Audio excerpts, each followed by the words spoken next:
Hyderabad Saifabad police station పరిధిలోని Fateh Maidan gate వద్ద ఒక్కసారిగా బెంజ్ కారులో మంటలు చెలరేగాయి. మంటలు భారీగా ఎగసిపడటంతో స్థానికులు భయాందోళనకు గురయ్యారు. ఘటనా స్థలానికి చేరుకున్న అగ్నిమాపక సిబ్బంది 2 ఫైర్ ఇంజన్ల సాయంతో మంటలను ఆర్పారు. ఇక ఘటనలో ఎలాంటి ప్రాణ నష్టం జరగకపోవడంతో స్థానికులు ఊపిరి పీల్చుకున్నారు.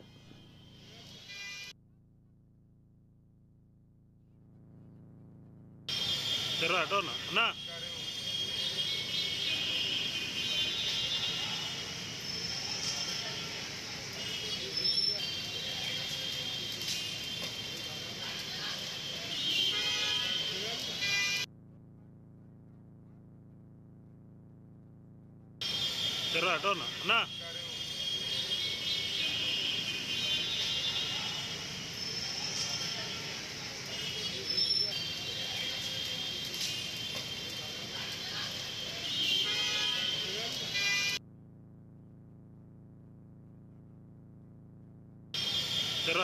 అన్నా